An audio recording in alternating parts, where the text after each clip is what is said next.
Well, hello there, Tankers of the Blitz universe. I'm Flossie, and this in front of you is arguably the best Tier 9 heavy in all of World of Tanks Blitz. Obviously, this is the 752, and the majority of you players watching this video have probably fought this thing in-game and found how incredibly cringe it is to face off. This tank is currently available in the shop right now for 12,500 gold. Or 27.99 Canadian. Now, I recommend you guys go for the gold bundle, as it's actually probably cheaper if you have your ×2 gold offers available. But regardless of when this tank comes into the shop, this is a tank every one of you watching this video should have in your garage.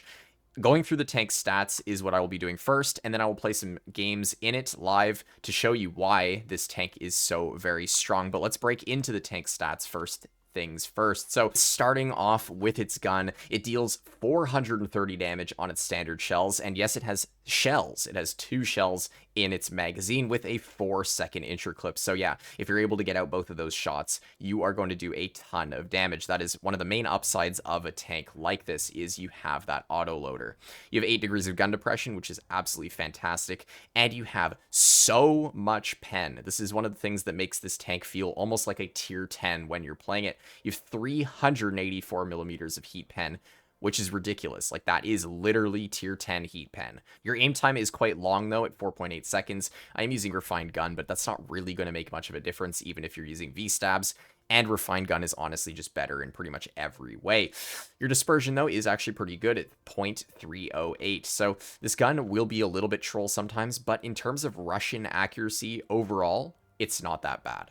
Your DPM of almost 2,500 is fantastic for an autoloader at tier 9. And overall, your mobility is okay. You go 38 forward, which is nothing crazy. Your power to weight is kind of mid at 14.7, so you're going to be slow off the line. And your reverse speed sucks at 12. So honestly, I would say if there was one drawback to name out of this whole tank, I would say the main one is definitely the reverse speed. The reverse speed sucks on this thing. So you're going to find it's hard to get in and out of positions when reversing, obviously. So do keep that in mind when you are playing in this tank. So let's jump right on into our live battles here so I can show you what I am talking about in terms of this tank being absolutely amazing. And after a weirdly long 48-second queue time, we were able to get into battle number 1, and we're on Middleburg, and we are top tier, so that's going to help us out a lot. Although, like I said, I think this tank can do really well, especially with its pen against tier 10s.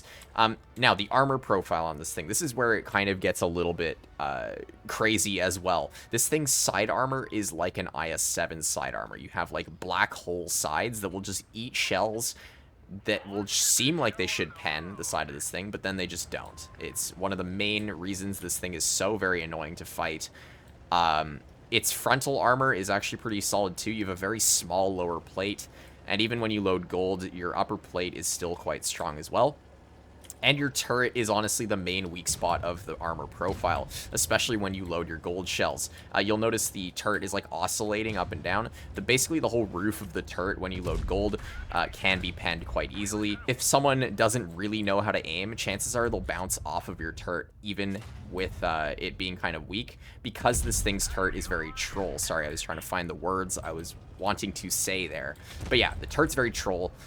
It can be penned with premium shells, though, even in the turret cheeks as well. So do keep that in mind. The turret is the main weak spot. Other than that, the armor profile is fantastic. And honestly, for what it is, this tank's armor it's really stupid. Like, honestly, the amount of times I'll just bounce this thing's side armor for no reason is really frustrating to fight. So, but anyways, enough of the armor talk. Let's keep talking about the gameplay. So obviously we see they have TDs in the back right there. I am going to go for a nice shot into the ISU in front of me, and he does get picked off. Now, you'll notice there, like, that shot was actually pretty accurate there. And you'll find that for a Russian gun, like I said, the tank is actually pretty accurate. So most of the time, especially at the distance you're going to be fighting your opponents, which is medium to close range, you won't have many problems with its accuracy. And you can see, just look at that alpha damage, that damage output in general. It's absolutely insane. We're already at 2,700 damage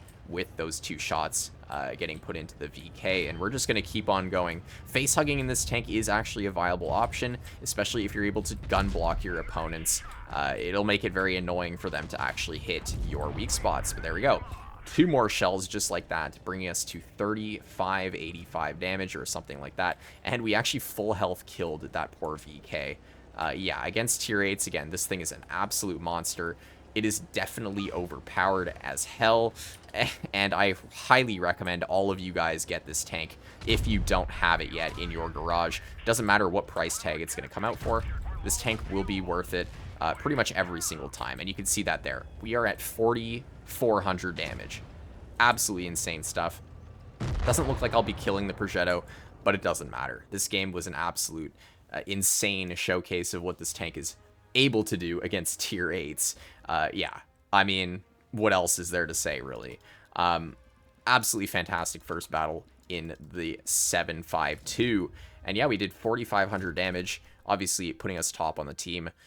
And we're going to jump right on into game number 1 and see if we can keep going with the good damage. But yeah, this tank is fantastic. I'm hoping that I get into a tier 10 game so I can show you guys what it's like fighting tier 10s. But honestly, it's pretty much the same as the game you're going to see against tier 8s. Like, all the battles are pretty much the same in this thing.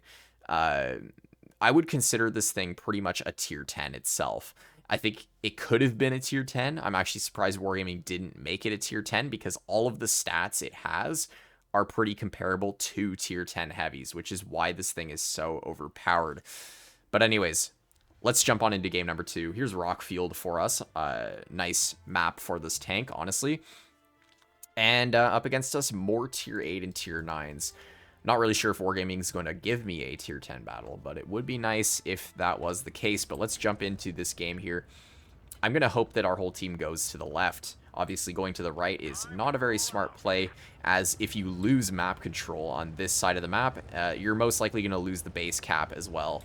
And yeah, it's just very annoying to only be going this side of the map, but we'll see what the team does. Looks like our Astron Rex is going the not-so-great way. I'm not mad about our TD going to that spot there because that is a pretty standard TD position.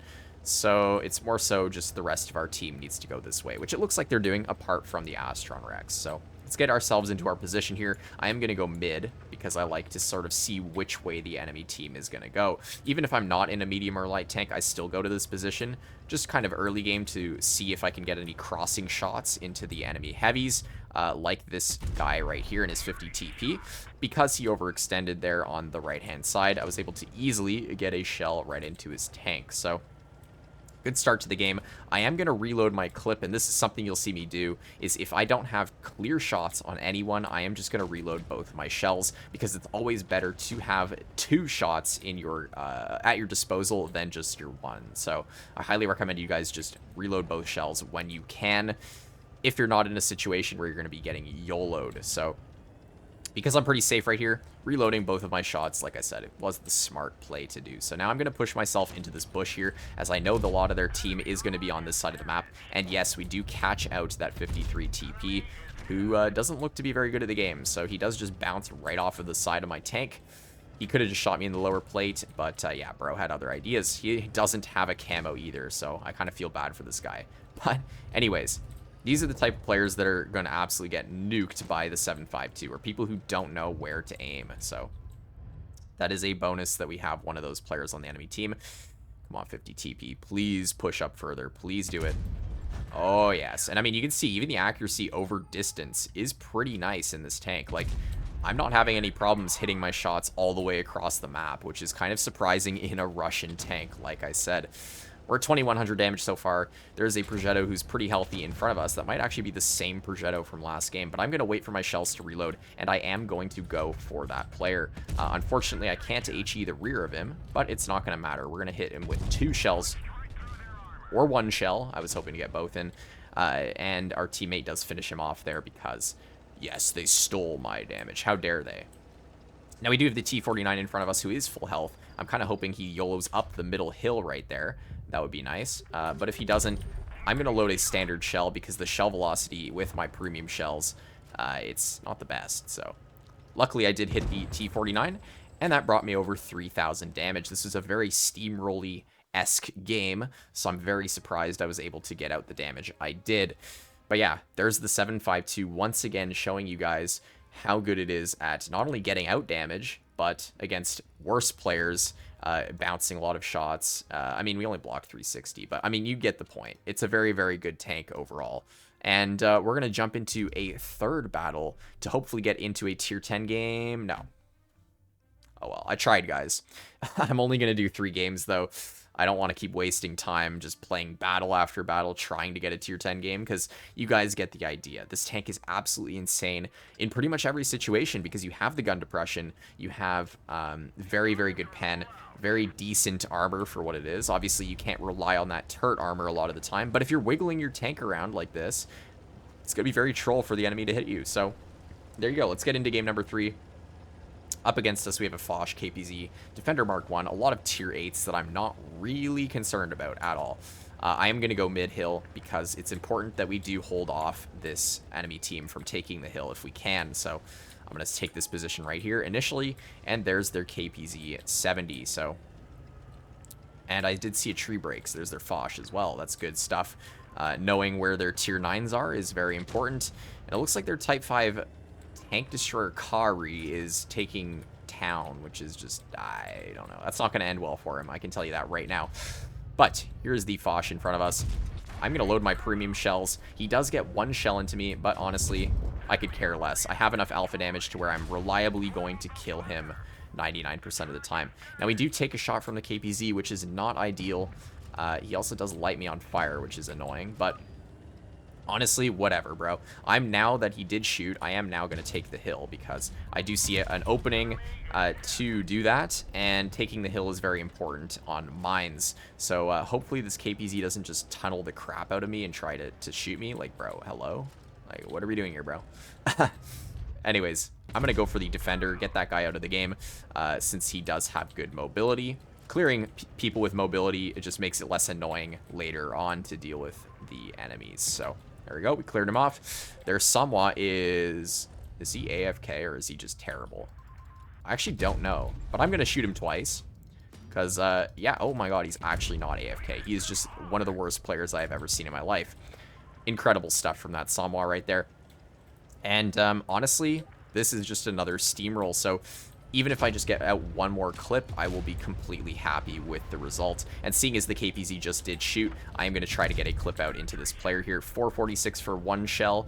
And number 2, 393. That was a horrible roll right there. But regardless, another steamroll game, unfortunately, and not a tier 10 battle. But again, a very good showcase of just how much damage you can actually do. Even in a steamroll situation like this, I was able to do good things. So there you go.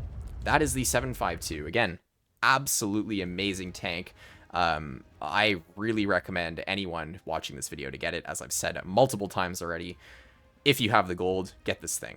Fantastic tank. And because it's a premium tank or a collector, you'll actually be making decent credits in it as well. I made 50,000 credits, and I did fire some premium shells, but again, not bad for a tier 9 tank like this, and we did 3,089 damage. And yeah, that is the 7.52. Again, fantastic vehicle. Definitely, in my opinion, one of, if not the best tier 9 heavies in the entire game. Worth every cent to pick this tank up for 12,500 gold, in my personal opinion. Now, for any of you out there who are not yet subscribed to my channel, I highly recommend you do so, as it's a fantastic way to support content like this and stay up to date. Hopefully, if YouTube doesn't ruin your notifications of when I post videos almost daily. And with that, I will see you all in the next video. Bye-bye.